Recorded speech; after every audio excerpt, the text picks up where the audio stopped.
Carlton, you mentioned you had 55,000 members in your developer community now. What do you have to do to become a member? How do you become a member? Well, our chief relationship with the developers in our community is through our portal. So at developer.att.com, you can simply enter our portal and you can just sign up to be a member. Being a straight out member is free.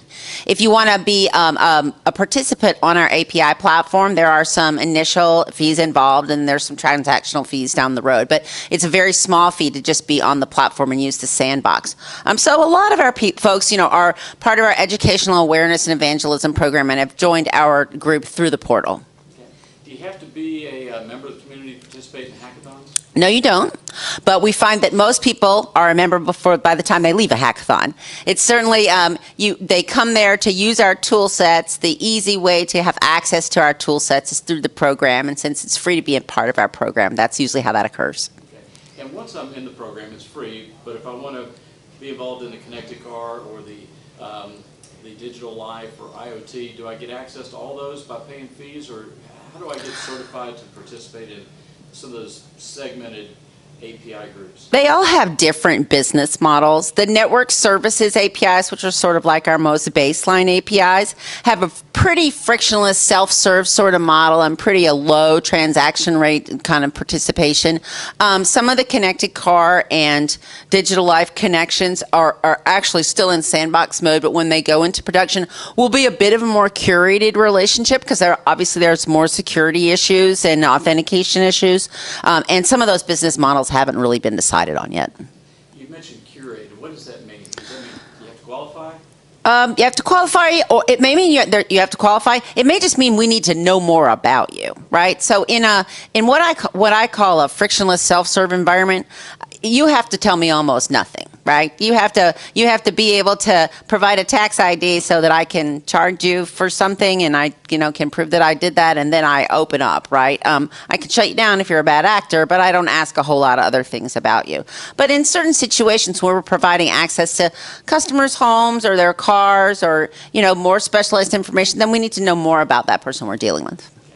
Well, the highlight this morning was a $25,000 award given to an anti-snoozer application that was built during the hackathon. Walk us through the whole process of how you get to a winner. Okay, so and actually the process is the same for small and large. It's just all scale, but they all start this way.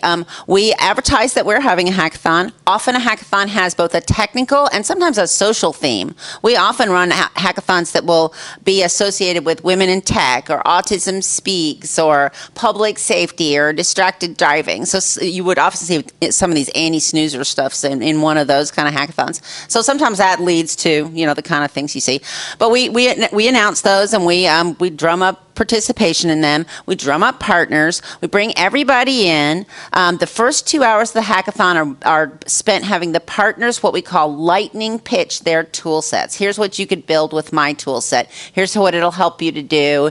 Here's the URL to go get signed up for it. It's a 6-step thing. It's the easiest thing to do, and I have 4 people here on the ground that'll help you, right? And then we often then have a next step. We don't do this at a really big hackathon, but at a middle or small one, we'll have a pitch session after that where any of the developers can come and say, I have this idea, or they can do a 1-minute pitch, and I need a designer or a back-end guy, or I can't do the front end, or who can build my connections, and we'll see some team building going on.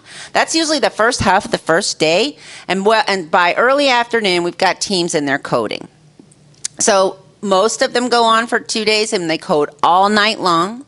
They code all night long. We go and pick preliminary views at around noon, and so we'll sort through, say, for this hackathon, there were 101 teams. We spent 2 hours from 2 to 4 winnowing that down just by walking around and looking at them to 20.